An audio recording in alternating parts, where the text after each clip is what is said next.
যারা ভুয়া নেতৃত্ব দিবার চায় তারাই কোরআনের কথা শুনবার চায় না। ধরে কোন কথা কন না কেন ভাই?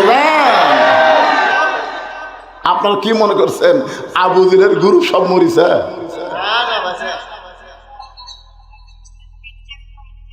বেঁচে আছেন? একটা হলো আবু জেহেল, একটা হলো আবু বকর। আবু বকর সামিনা ও তানা, শুনেছে ওইটা গ্রহণ করার জন্যই, আর আবু জেহেল খালি শুনেছে বিরুদ্ধচারণ করার জন্য। আজকে আপনারা কোন গ্রুপ হবেন, আবু জেহেল না আবু বকর? কারা কারা হযরত আবু বকরের গ্রুপ হবেন? দুই হাত তুলে আমার আল্লাহকে দেখান। লিল্লাহি তাকবীর। হাত নামান। এখন আসেন সূরা মুলকের 2 নম্বর আয়াত। الذي خلق الموت والحياة ليبلوكم أيكم أحسن عملا وهو العزيز الغفور।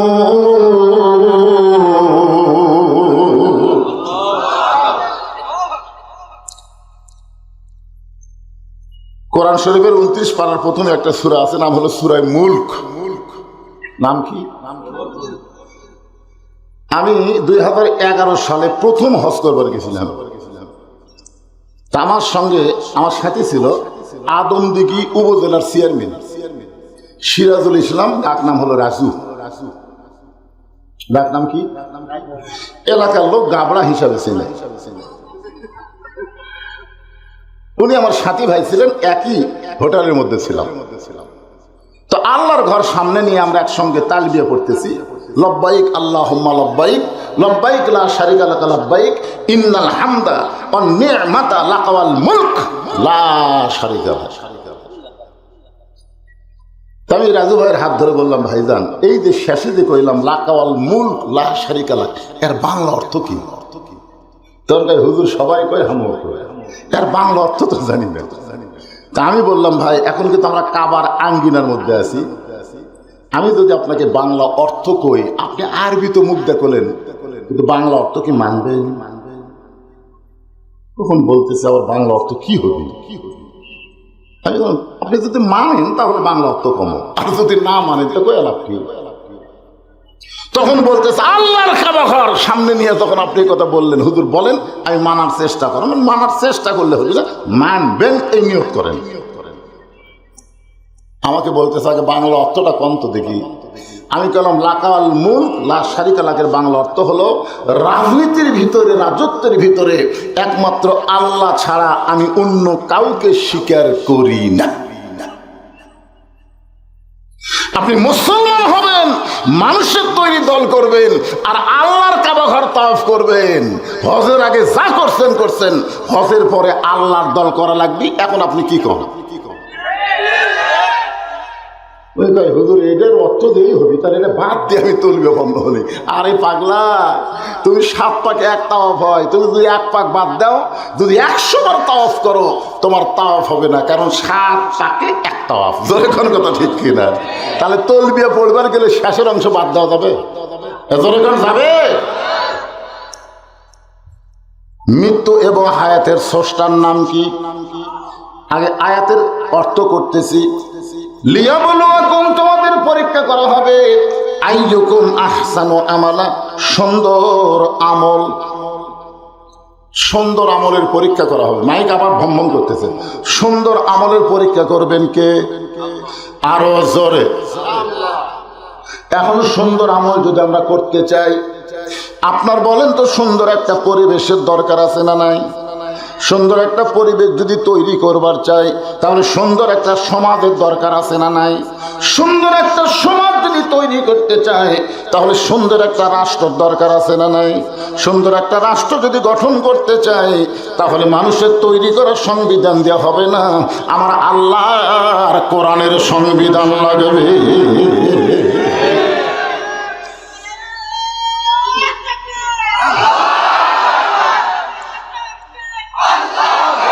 মানুষের সংবিধানের সন্দেহ আছে, ভুল আছে, ধোঁকা আছে, কিন্তু আল্লাহর কোরআনের সংবিধানের মধ্যে কোনো ভুল নাই, ধোঁকা নাই, সন্দেহ নাই। জোরে কোন কথা ঠিক?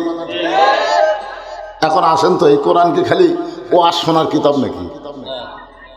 বাংলাদেশের মতন ৯৬টা দেশের খলিফা হলেন হযরত ওমর, যাকে বলা হয় অর্ধ জাহানের খলিফা। তিনি মসজিদের মেম্বরে বসে নিজের হাতে নিজের গালে চড় মারতেছেন, ডান হাতে ডান গালে, বাম হাতে বাম গালে। এমন সময় ওসমান গনি মসজিদের মধ্যে ঢুকে বলতেছে, আমির আল মুমিনিন, আপনি কি পাগল হয়ে গেলেন? নিজের গালে নিজে চড় মারতেছেন। ওমর ফারুক বলে, ওসমান, এই মেম্বরে বসে আমার অতীতের কথা বারবার মনে হয়। ওসমান গনি বলতেছে, আপনার অতীতি কি ছিল? ওমর ফারুক বললেন, অতীতে আমি খালার বাড়িতে রাখালি করতাম, ছাগল চড়াতাম। ধরে কোন কি চড়াতাম? ছাগলগুলো নিয়ে যখন বিকেলে ফেরত আসতাম, খালা আমার কান ধরে বলতো, ওমর কয়টা নিয়ে গেলি, কয়টা ফেরত আনলি? আমি তখন ছাগলগুলোর দিকে ৩-৪টা কম, আমি আবার দৌড় দিয়ে ওই ছাগলগুলো খুঁড়ে খুঁড়ে এনে যখন খালারে দিতাম, খালা মাথার চুল ধরে বলতো, ওমর, যেই ভুল আজকে করেছো, এই ভুল যদি আগামীকাল করো, তোমার রাখালির চাকরি কিন্তু ক্যান্সেল করে দিব।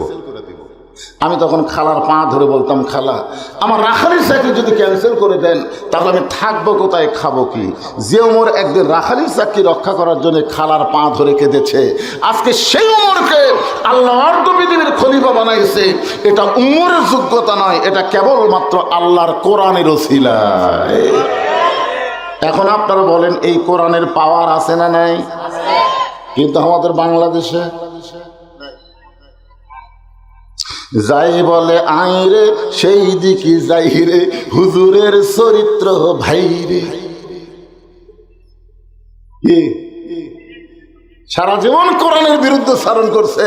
ওই নেতা যখন মরণের কাছে গেছে, এমন সময় হুজুরা কোরআন খতম দিয়ে দোয়া করতেছে, আল্লাহ আল্লাহ আল্লাহ। আল্লাহকে খেরে, কোরআন কোনো মরা মানুষের কিতাব না, কোরআন হলো জীবিত মানুষের হেদায়েত। জোরে কোন কথা ঠিক কিনা? আজকে বাংলাদেশের মানুষ মরলে কোরআন দিয়ে জান্নাতে যাবার চায়, কিন্তু বাস্তা আল্লাহর কোরআন মানে না। এইটা কোনোদিন মুসলমানের চরিত্র হতে পারে না। জোরে কোন কথা ঠিক কিনা? এই কোরআন আসলে কি, আজকে আমি নিজের চোখে আপনাদের দেখানোর চেষ্টা করব। একটু দেখার দরকার আছে না নাই? কারণ সব দেখা হলো শেষ, আমরা কোরআন দেখতে চাই। জোরে কোন কথা ঠিক কিনা? কিভাবে দেখবেন? বর্তমানে বাংলাদেশে তো কোরআন দেখার কোনো পরিবেশ নাই। কোরআন আসলে কেমন কিতাব? ছদ্মবেশে মদিনার অলি গলি ঘুরতেছে হযরত ওমর শুধুমাত্র আল্লাহর কোরআন দেখার জন্যে। হঠাৎ হযরত ওমর দেখতে পায় দুই পাহাড়ের মাঝখানে একটা গিরিপথ। ধরে কোন কি পথ? ওই গিরিপথের ভিতর দিয়া একটা সুন্দরী মেয়ে ধীর গতিতে হেঁটে হেঁটে আসতেছে। ওমর ফারুক দেখলেন দুই পাহাড়ের মাঝখানের গিরিপথে একটা সুন্দরী মেয়ে ধীর গতিতে হেঁটে হেঁটে আসতেছে। ওমর ফারুক মেয়েটার দিকে তাকায়া আল্লাহর শুকর আদায় করলেন। এখন বর্তমান পরিবেশে কোনো সুন্দরী মেয়ের দিকে তাকায়া যদি কেউ আল্লাহর শুকর আদায় করে, তাহলে সবাই বলবে লোকটা লুচ্চা। কারণ বর্তমান পরিবেশে ওই মেয়েকে সুন্দরী বলা হয় যে মেয়েটা কাপড় চোপড় খুলে রাস্তায় ঘুরবে। ধরে কোন কথা ঠিক কিনা?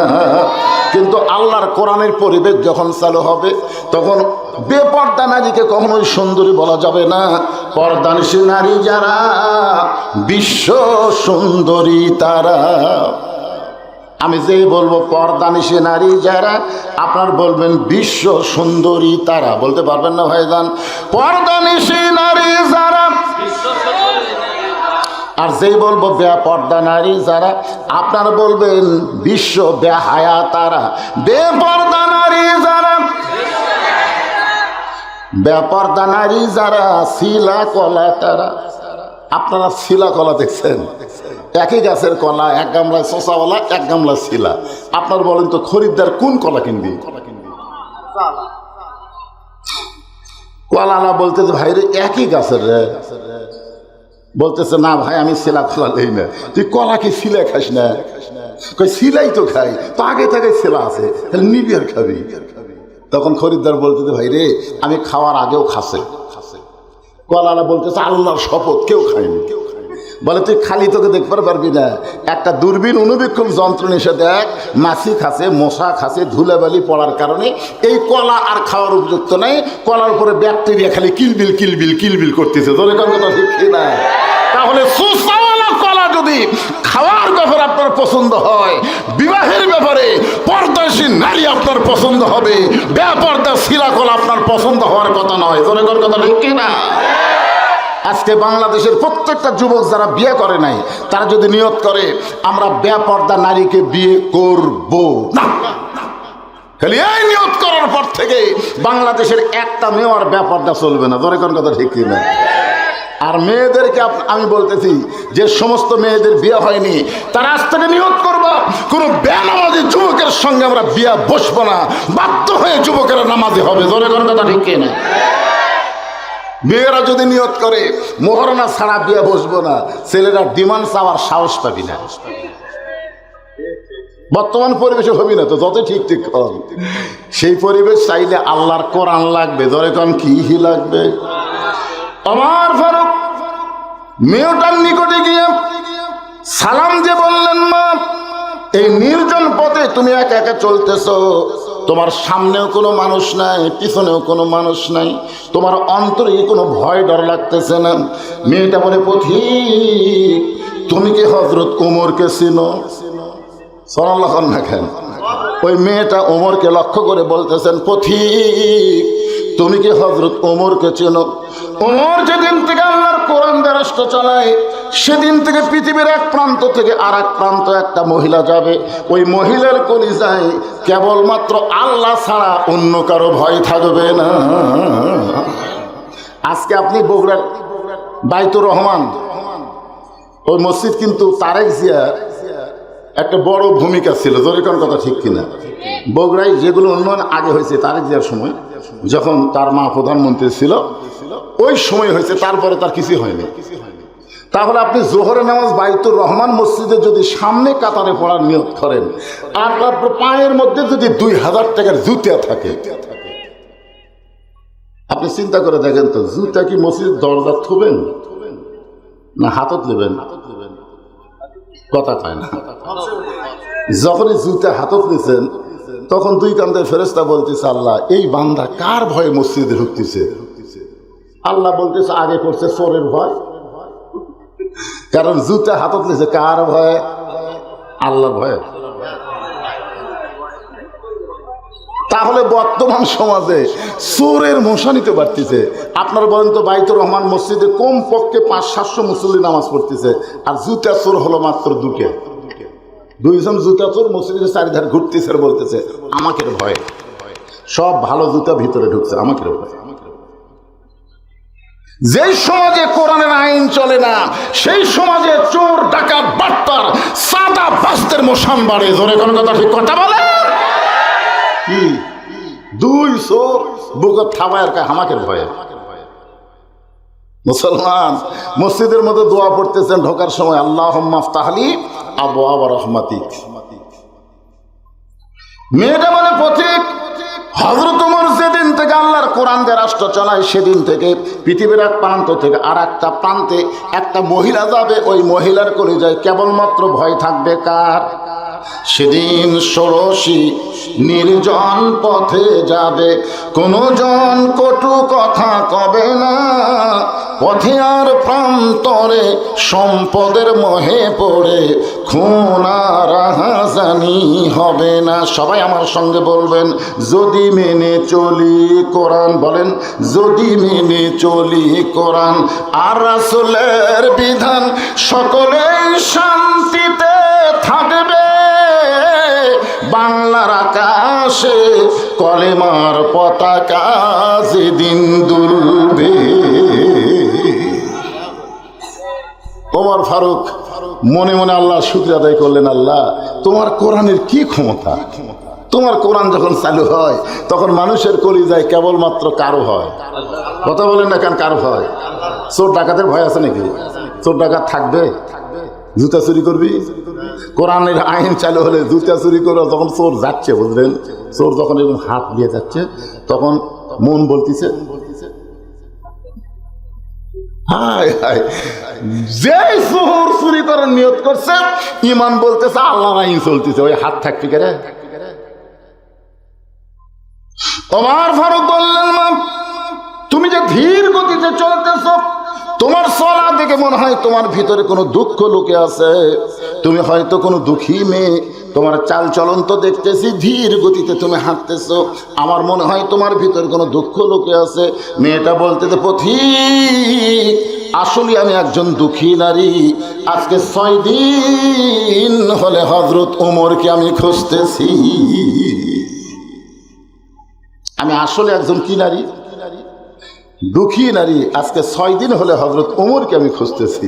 ওমর ফারুক বললেন, মা তুমি কি পাগলি নাকি? ওমর হচ্ছে অর্ধ জাহানের খলিফা, সে ওমরকে যদি খুঁজবার চাও তাহলে সংসদ ভবনে যাও, গণভবনে যাও, রাষ্ট্রীয় ভবনে যাও। তুমি 2 পাহাড়ের মাঝখানে ওমরকে খুঁজতেছো, ওমর কি উঠ দুম্বা? যে 2 পাহাড়ের মাঝখানে ওমরকে তুমি খুঁজতেছো। মেয়েটা বলে পথিক, আল্লাহর কোরআন দিয়ে যখন রাষ্ট্র চলবে তখন নেতা খোঁজা লাগবে না, বরং নেতারাই দুঃখী মানুষকে খুঁজে বেড়াবে। আল্লাহর কোরআন দিয়ে যখন রাষ্ট্র চলবে তখন কোনো গরিব মানুষ ধনীর বাড়িতে যাওয়া লাগবে না, বরং ধনীরাই গরিবের দরজায় দরজায় ঘুরবি। কথা কয় না কেন? বুঝতে পারতেছেন না তো? আজকে ধনীরা মশান মারতেছে, গরিব আমার কাছে ভিক্ষা চাবার আসবি, জাকাত চাবার আসবি। কিন্তু আল্লাহর কোরআন যখন চালু হবে তখন প্রত্যেকটা ধনীরা গরিবের দরজায় দরজায় শতকরা 2.5 টাকা দেওয়ার জন্য ফকিরের মতন ঘুরবে। কারণ গরিবরা টাকা না নিলে ওই কোনোদিন জান্নাতে যাবার পারবে না। কথা কন না কেন ভাই? যান এক ব্যাগ টাকা নিয়ে ঘুরতেছে 7 দিন ধরে। তোর গরিবের দরজার যায় বলে, ভাই জাকাতের টাকা, দরজা বন্ধ করে দেয়। ভাইরে জাকাত,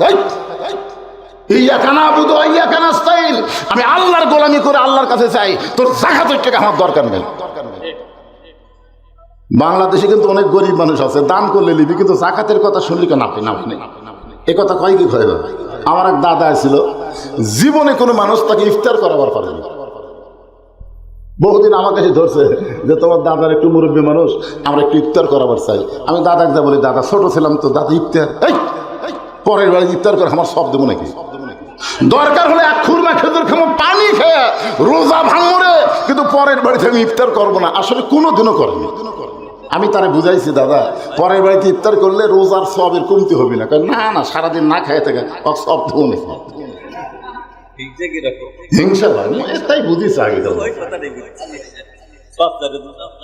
7 দিন ধরে ঘুরতেছে, একটা গরিব দরজা খোলে না। ধনী কান্দের বলে, আল্লাহ বর্তমান কোরআন যখন চালু থাকে তখন গরিব হয় ভালো, গরিব খালি দরজা বন্ধ করে বসে থাকবি, আর ধনীরা খালি ফকিরের মতন ঘুরবি। 7 দিন ধরে ঘুরে কোনো গরিব পাইনি। মনের দুঃখে চলে গেছে মরুভূমির মধ্যে, যা দেখে এক বস্তা মাথার দিয়ে একজন ঘুম পাড়তেছে। দেখা গেল মনে করছে যে একবারে 7 দিন পরে গরিব পাচ্ছি রে, আসসালামু আলাইকুম। বস্তালা মাথা তুলে বলতেছে আলহামদুলিল্লাহ। দেখা গেল কয় ভাই তোর সালাম দিলাম, ওয়ালাইকুম না, কয় আলহামদুলিল্লাহ কেন? বলে 1 বস্তা টাকা 15 দিন ঘুরতেছি। ভাই গরিব নাই, তোকে দেখে গরিব মনে করে আল্লাহর শুকরিয়া আদায় করছি। আমি ঘুরি 7 দিন, তুই ঘুরিস 15 দিন, তো গরিব গেল কোথায়?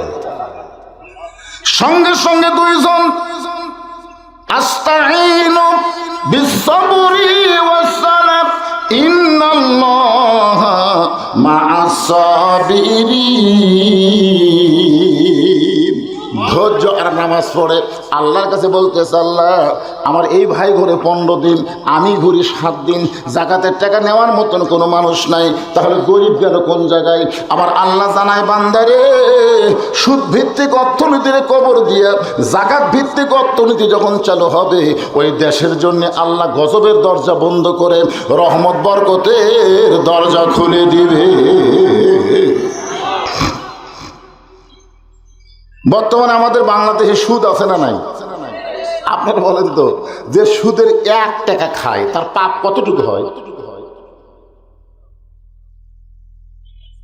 দেখছেন আমার সভাপতি সাহেব পাপের কথা না শুনেই নাউজুবিল্লাহ নাউজুবিল্লাহ বলতেছে। আসলে সুদের 1 নম্বর পাপ হলো আল্লাহর সঙ্গে যুদ্ধ করা।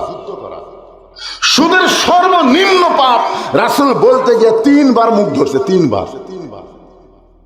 সুদের সর্বনিম্ন পাপ, এ কথা বলি রাসূল মুখ ধরে। সাহাবারা বললেন, ইয়া রাসূলুল্লাহ আপনি সুদের সর্বনিম্ন পাপের কথা বলছেন, মুখ ধরতেছেন। রাসূল বলতেছে, বলতেই আমার শরম লাগতেছে। সাহাবারা বললেন, হুজুর আপনি বলেন আমরা শুনবো। রাসূল বললেন, সুদের যে 1 টাকা খায়, নিজের মায়ের সঙ্গে, নিজের গর্ভধারিণী মায়ের সঙ্গে 42 বার জিনা করার গুনাহ হয়। খালি নাউজুবিল্লাহ করা হবে না, সুদ ভিত্তিক অর্থনীতিকে মুসলমানের জমিনে কবর দেওয়া লাগবে। ধরে কোন কথা ঠিক? আর কবর দেওয়ার গেলে বর্তমান সমাজতে হবে না, আল্লাহর কোরআনের রাষ্ট্র লাগবে। ধরে কোন কথা ঠিক কিনা ভাইজান? মেয়েটা বলতেছে, পথিক ওমর ফারুককে, আল্লাহর কোরআন দিয়ে যখন রাষ্ট্র চলবে তখন নেতা খোঁজা লাগবে না, বরং নেতারাই দুঃখী মানুষকে খুঁজে বেড়াবে। আজকে আমাদের বাংলাদেশের নেতারা কখন খোঁজে? মানে আমার কাহালুতে এক নেতা, রাস্তা দিয়ে এক ফকির আসতেছে, নেতা ড্রাইভারকে বলছে গাড়ি থামা। তো ড্রাইভার বলতে, স্যার কেউ তো নাই। বলে ওই যে আসতেছে। ড্রাইভার বলে ভিক্ষা করে খায়। আরে পাগলা, ভোটের আগে গাড়ি ব্রেক করছে, নেতা গাড়ির থেকে নামে ফকির সালাম দেয়, আসসালামু আলাইকুম চাচা। আসসালামু আলাইকুম চাচা। ফকির খেলে চারিদিকে মাথা ঘুরে। নেতা বলতে, চাচা কি দেখেন? বলে তুমি কাক সালাম দিলা? বলে আপনার দিলাম, কারণ ভিক্ষা করে খাই। নেতা বলতে, ভোটের আগে আপনিও হামুতাই। ও ভোটের আগে ফকির সালাম পায়, আর ভোটের পরে সামসার অত্যাচারে নেতার ধারত যাওয়া যায় না। ধরে তো কথা বল না কেন হয়ে যান? শুধুমাত্র ভোটের আগে ভালো হলে হবে না। বাংলাদেশের নেতারা ভোটের আগে যেমন ভোটারের কাছে যায়, ভোট পায়া যখন নেতা হবে, এমপি হবে, মন্ত্রী হবে, ভোটের পরে যদি এমন ভাবে যায় ওই নেতা শহীদ জিয়ার মতন ওমর ফারুকের সঙ্গে আল্লাহ জান্নাত দিয়া দিবে। শহীদ জিয়ার নাম শুনছেন আপনারা? আপনাদের সন্তান ভাইজান শহীদ প্রেসিডেন্ট জিয়াউর রহমান, ওনার সম্পর্কে মোস্তাফিয়া মাদ্রাসার তখন প্রিন্সিপাল ছিলেন আল্লামা নজিবুল্লাহ। ওনাকে ছাত্ররা জিজ্ঞেস করলো, হুজুর শহীদ প্রেসিডেন্ট সম্পর্কে আপনার মন্তব্য কি? উনি একজন আল্লাহর ওলি, আমার হুজুরও জানা, উনি তার ছাত্র। উনি বললেন, শহীদ প্রেসিডেন্ট জিয়াউর রহমান হলো ওমর ফারুকের সিমটম। ধরে কোন সোহান গাবতলীর মানুষ ধরল, আপনাদের সন্তান আরাফার ময়দানে গাছ লাগাই দিছে, যেখানে কোটি কোটি মুসলমান সারা বিশ্বের এসে ওই নিমের গাছের ছায়া, বেহেশতের বাতাস পায়। ধরে কোন সোহান। আপনারা ধন্য যিনি দুনিয়া থেকে বিদায় নেওয়ার পর তার সুটকেস পাওয়া গেছে যায় নামাজ আর আল্লাহর কোরআন, যিনি ধর্ম নিরপেক্ষতাকে লাথি দিয়ে বিসমিল্লাহ দিয়ে শুরু করছে। ধরে করার কথা ঠিক কিনা? আজকে এই মাইক আলারা যদি বিসমিল্লাহ দিয়ে মাইক চালু করতো, এরকম ভরভরি হতো না। একটা বিসমিল্লাহ কয় না, এ ঘুম পাড়তিছে মালকে রে।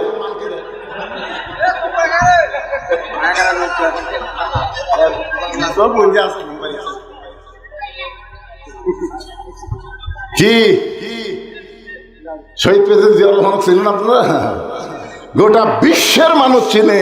যখন আরাফার ময়দানে জিয়া টিরি, নিম গাছ না, এখন গাছের নাম হচ্ছে জিয়া টিরি, জিয়া গাছ।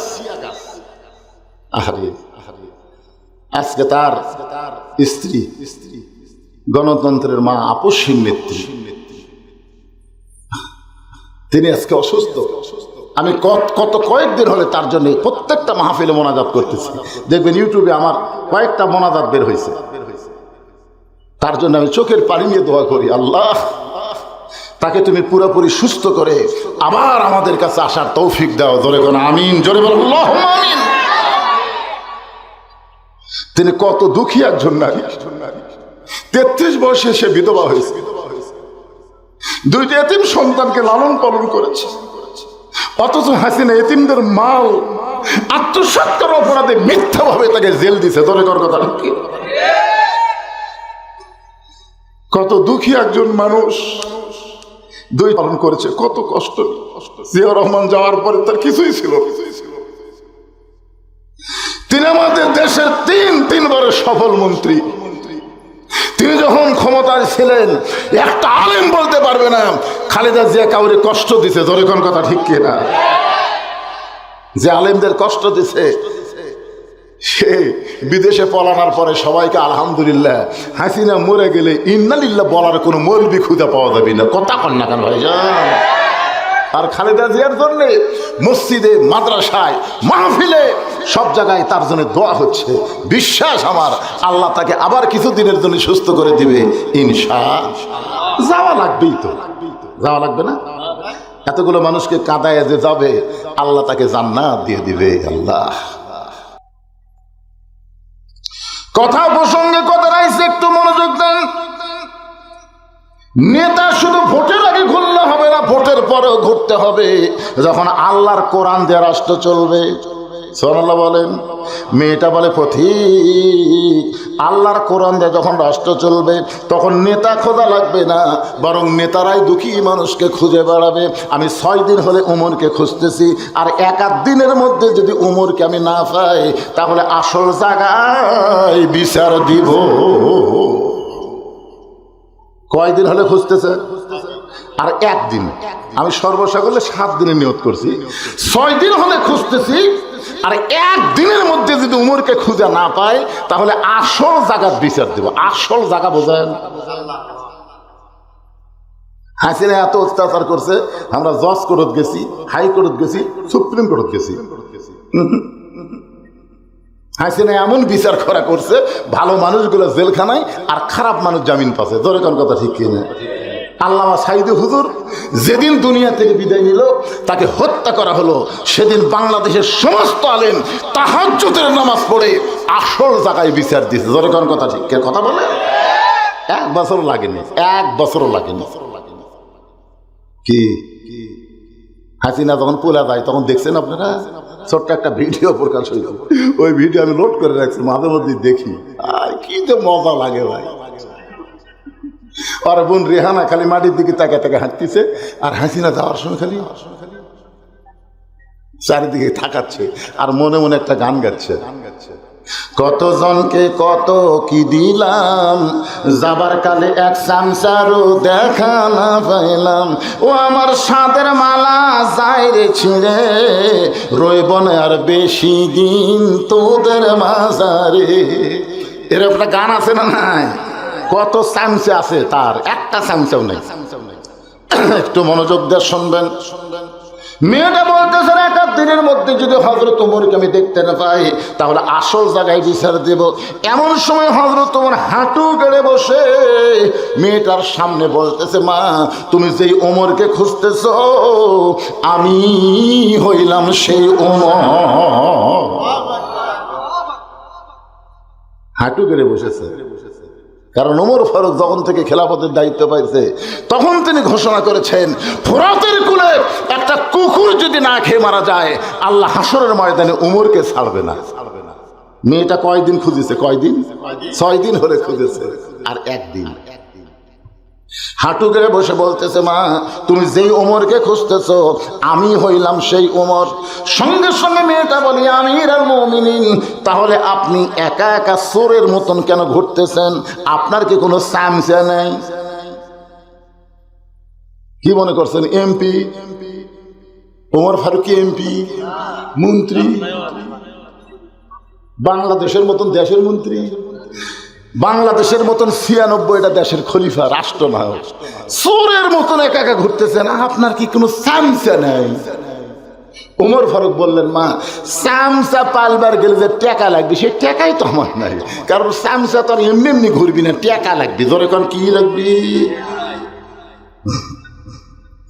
জুমার দিনে হযরত ওমর মসজিদের মেম্বরে বসে খুতবা দিচ্ছেন।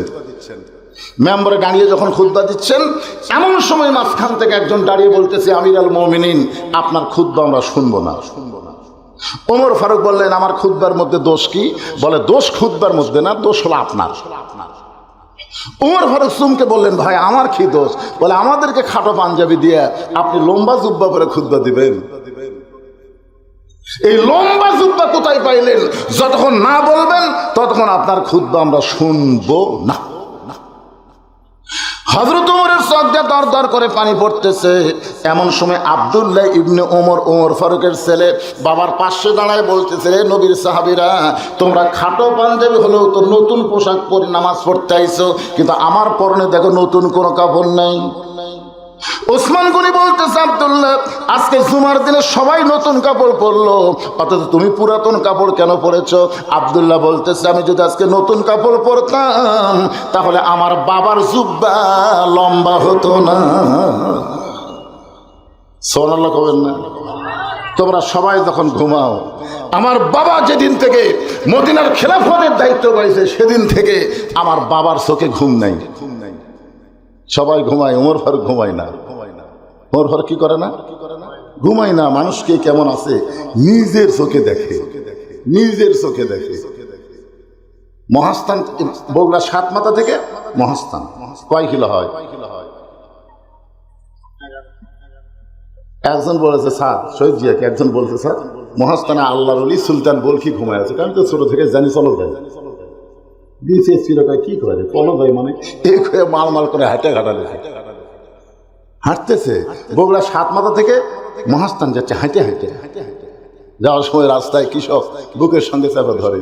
গোকুলের ওখানে মসজিদে আজান দিয়েছে, আসরের নামাজের আজান। মায়ের জুতা খুলল, মসজিদের সামনে কাতারে সামিল হয়ে গেল। সামসারা কয় কে রে অজু? আরে পাগলা, উনি সর্ব অবস্থায় অজু অবস্থায় থাকতেন। যেরকম সুবহানাল্লাহ। সাধারণ মানুষ পর্যন্ত তার বুকের মধ্যে জায়গা পাইছে। আমার এলাকায় খাল কাটপার গেছিল, যেরকম কি কাটপার? খাল কাটপার। ওরে বাবারে, কাদওয়ালা মাটি মাথাত নিয়ে, যাকে বলা হয় রাখাল রাজা। যেরকম সুবহানাল্লাহ। এইগুলো চরিত্র পাইছে হযরত উমরের কাছ থেকে। যদি বডিগার্ড নিয়ে চলাফেরা করতো তাহলে চিটাগাঙ্গে তাকে এইভাবে হত্যা করতে পারতো না। ওমাই ইয়াতাওয়াক্কাল আলাল্লাহি ফাহুয়া হাসবুহু, একমাত্র ভরসা করেছেন আল্লাহর উপর। জোরে করে সুবহানাল্লাহ। একটু মনোযোগ দিয়ে শুনবেন। ওমর ফারুক রাতের অন্ধকারে ঘুরতেছে, কে কেমন কোথায় কিভাবে আছে। হঠাৎ ওমর ফারুক দেখতে পায় একটা তাঁবুর ভিতরে, মরুভূমিতে একটা তাঁবুর ভিতরে ছোট্ট দুইটা বাচ্চা মা মা বলে কাঁদতেছে। আর মা বলতেছে, বাবা গোশত সিদ্ধ হলেই তোমাদের খাবার দেব, গোশত সিদ্ধ হলেই তোমাদের খাবার দেব। ওমর ফারুক চিন্তায় পড়ে গেল, এত গভীর রাত হয়ে গেছে, এখন পর্যন্ত গোশত সিদ্ধ হয় না। দুম্বার গোস্ত হলে বড়জোর 8 ঘন্টা লাগবে, উটের গোশত হলে বড়জোর 1 ঘন্টা লাগবে। এত গভীর রাত হয়ে যায়, এখন পর্যন্ত গোশত সিদ্ধ হয় না। এই মায়ের অন্তরে কি দয়া নাই? সন্তান ক্ষুধার জ্বালায় কান্দে, আর মায়ের গোশত সিদ্ধ হয় না। ওমর ফারুক দূর থেকে দেখতে না পেয়ে এবার নিকটে গেলেন। মা, তোমার অন্তরে কি কোনো দয়া নাই? তোমার দুইটা বাচ্চা ক্ষুধার জ্বালায় কান্দে, এখন পর্যন্ত তোমার গোশত সিদ্ধ হয় না। মেয়েটা বলে, পথিক রে, এই মুহূর্তে আমি যেই বিপদের মধ্যে আছি আমার আল্লাহ পর্যন্ত দেখবার পাই না। ওমর ফারুক বলে, মা আল্লাহর উপরে রাগ করছো কেন? তোমার কি বিপদ? বলে, আমার বাড়ি হলো ইয়ামিন দেশে। আমি শুনতে পাইলাম মদিনার খলিফা ওমর অত্যন্ত ভালো মানুষ, কিন্তু গতকাল বিকেলবেলা উমরের দরবারে আমার এতিম দুইটাকে নিয়ে যাব, এত মানুষের ভিড়, আমি মহিলা হওয়ার কারণে যাবার পারিনি। নিয়ত করেছিলাম আগামীকাল সকালবেলা যাব। এই মনে করে রাতের বেলা তাঁবু টাঙ্গায়া আমার দুইটা বাচ্চাকে বুকের মধ্যে নেমে ঘুমাবার চাই, কিন্তু বাচ্চা দুইটার এত খিদা লাগছে, বারবার ক্ষুধার জ্বালায় যখন কাঁদতেছে, তখন আমি শুধু সান্ত্বনা দেওয়ার জন্যে পাতিলের মধ্যে পানি আর পাথর দিয়া নিচে আগুন জ্বালায় বলতেছি, বা গোশত সিদ্ধ হলেই তোমাদের খাবার দেব। আমি মনে করেছিলাম আমার সান্ত্বনার বাণী শুনতে শুনতে এক সময় আমার বাচ্চা দুইটা ঘুমায় যাবে, কিন্তু এদের পেটে এত খিদা, এরা ঘুম পাড়তে পারে না। আমার মনে হয় সকাল পর্যন্ত আমার সন্তান দুইটার বাঁচবে না। সঙ্গে সঙ্গে ওমর ফারুক বললেন, মা ওই পাথর সিদ্ধ করা বাদ দিয়ে তুমি তোমার এতিমকে সান্ত্বনা দাও। এই কথা বলে ওমর ফারুক এক দৌড়ে বাইতুল মালের দরজায়, আসলাম দরজা খুলে দে। আসলাম দরজা খুলে ওমর ফারুক বলে, একটা খাবার বস্তা আমার মাথায় উঠায় দে। আসলাম বলে, কোথায় নিয়ে যাওয়া লাগবে? আমি যাচ্ছি। ওমর ফারুক বলে, আসলাম রে, একজনের পাপের বোঝ আর একজন মাথায় নেয় না, দে আমার মাথায় উঠায় দে। এবার খাবার বস্তা মাথায় নিয়ে ওমর ফারুক যখন দৌড়ায়, পিছন দিকতে আসলাম বলে, আমির আল মুমিনিন, এত জোরে দৌড় মারলে পরে আপনার কষ্ট হবে, ওমর কান্দের বলে আসলাম রে, সময় মতো যদি পুষতে না পারি এই ওমরকে আল্লাহ জাহান্নামের আগুনে পুড়ায় ফেলবে। কানতে কানতে হযরত ওমর তাঁবুর কাছে এসে বললেন, মা তোমার সন্তান দুইটাকে এখনো জীবিত আছে? মা, মেয়েটা বলতেছে এখনো পর্যন্ত জীবিত আছে। তাহলে এখন রুটি আর হালুয়া তৈরি করো। এবার মেয়েটা রুটি হালুয়া তৈরি করে ওমর ফারুকের হাতে যখন দেয়, অর্ধজাহানের খলিফা আত্তাকুল্লাহ, শুধুমাত্র আল্লাহর ভয়ে এই দুইটা বাচ্চাকে দুই হাঁটুর উপরে নিয়ে রুটি ছেড়ে হালুয়া মুখের মধ্যে যখন দেয়, দুইটা বাচ্চা ওমর ফারুকের দিকে তাকায় দেখে ওমর ফারুকের চোখটা দর দর করে পানি পড়তেছে। বাচ্চা দুইটা চোখের পানি মুছে দিয়ে বলে, কে গো তুমি? বাবার দরদ দিয়ে আমাদেরকে রুটি হালুয়া খাওয়াও, আবার এমন করে তুমি কেন কাঁদতেছো? ওমর ফারুক বলে, আল্লাহ এই অধমকে জাহান্নামের আগুন তুমি রক্ষা করো। মেয়েটা বলতে, পথিক ভালো মানুষের গল্প শুনেছি, কিন্তু মানুষ এমন ভালো নিজের চোখে কোনোদিন দেখি নাই। তুমি জাহান্নাম থেকে কেন কাঁদতেছো? আল্লাহ যদি ওমরকে মদিনার খলিফা না বানায়, তোমাকেই যদি মদিনার খলিফা বানাইতো, আমি একজন মহিলা বলতেছি মদিনা আল্লাহর জান্নাত হয়ে যেত। আব্দুল্লাহ বলতেছে, সবাই যখন ঘুমায় তখন আমার এই বাবা, যার জুব্বা লম্বা, এই বাবা আমার দরজাত গেছে একটা পাঞ্জাবি নিয়ে। আমি দরজা খুলে বললাম, বাবা একটা পাঞ্জাবি বাইতুল মাল থেকে আমাকে দিছে, আর একটা দিবার যাচ্ছেন? ওমর ফারুক বলতেছে, আব্দুল্লাহ রে, একটা পাঞ্জাবি তোকে দিছে, আর একটা দিবার আসি নাই, এটা আমার ভাগত পড়ছে। এখন তুই বল, আগামীকাল জুমার দিন আমি যদি খাটো পাঞ্জাবি গায়ে দিয়ে ইমামতি করি, অনেকের নজর কিন্তু মুসল দিকে নাই, ইমামের দিকে থাকে। জোরে কর কথা কর না কেন ভাই যান?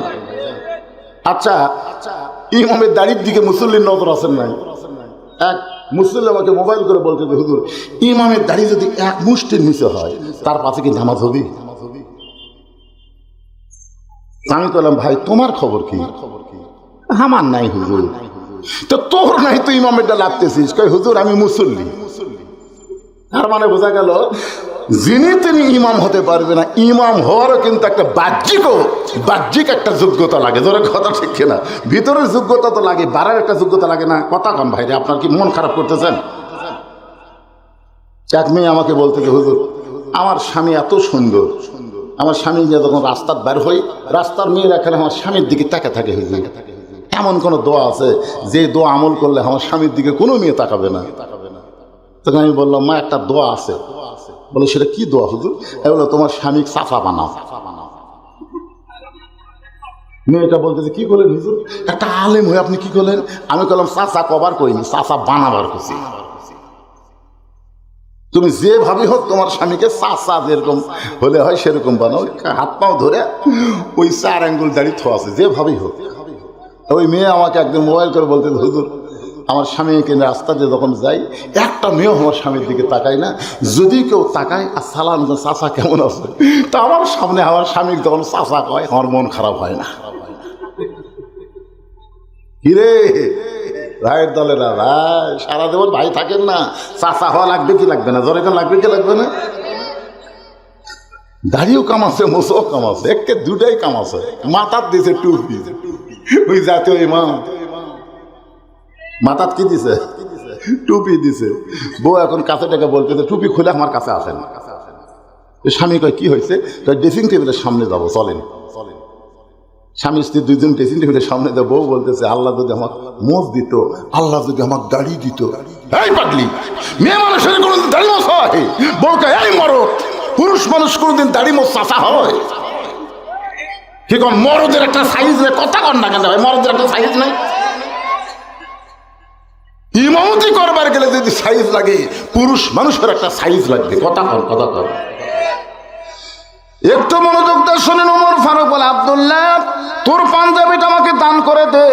আব্দুল্লাহ বলে, গভীর রাত্রে আমার কাপড়ের অংশ আমার বাবাকে দান করে দিলাম। বাবার কাপড় আমার কাপড় একত্র করে বাবা লম্বা জুব্বা বানায় খুতবা দেয়। এখন বলো বাবার খুতবা শোনা যায় কিনা যায়? সমস্ত সাহাবীরা চিল্লায় বলে, আল্লাহর কোরআন দিয়ে যখন রাষ্ট্র চলবে, মুসলমান এমন ভালো মানুষকে নেতা হিসাবে দেখতে পাবে। ওমর ফারুক বললেন, মা তুমি যেভাবে আমাকে 6 দিন হলে খুঁজতেছো, তোমার চাল চলন দেখে মনে হচ্ছে তুমি একজন দুঃখী নারী। কি দুঃখ তোমার যে আমাকে আজকে 6 দিন হলে খুঁজতেছো? কি দুঃখ নিয়ে? মেয়েটা বলতেছে, আমিরুল মুমিনিন, আমার জীবনের সবচাইতে বড় দুঃখ হলো, এই মনোযোগ দিয়ে শোনা লাগবে, লিয়াবলুয়াকুম আইয়ুকুম আহসানু আমালা, সুন্দর আমলের পরীক্ষা হবে। মেয়েটা বলতেছে, আমার জীবনের সবচাইতে বড় দুঃখ হলো আমি 6 বছর বয়সে ঈমান গ্রহণ করছি। শুধু ঈমান গ্রহণ করার অপরাধে 12 বছর আমাকে জেলখানায় বন্দি জীবন কাটাতে হয়েছে। সকালবেলা 3টা করে চাবুক, বিকালবেলা 3টা করে চাবুক। আমার দেহের এমন কোনো জায়গা নাই যে জায়গায় চাবুকের আঘাত লাগে নাই। আপনারা কি খেয়াল করে শুনছেন? ঈমান গ্রহণ করার অপরাধে কয় বছর? জোরে বলেন, কয় বছর? আল্লামা সাইদি হুজুরের কোনো অপরাধ ছিল না, শুধু কোরআনের হক কথা বলার জন্য 13 বছর তাকে জেলখানায় বন্দি জীবন কাটাতে হয়েছে। জোরে বলেন, কথা ঠিক করে কথা বলে। কে কোন দল করে সেটা ভিন্ন না, সাইদি সাহেব সব দলের কাছে ভালো মানুষ। যারা একেবারে উতুল্লিম বাদা জালিকা জানিম, আমি আর বাংলা কম না, তাহলে আরবিটা কোনো এরা ছাড়া বাংলা কলে গেলে, বাংলা কলে গেলে সব জায়গায় বাংলা কলে। না না, ভয়ের কথা বলতেছি না ভাই রে।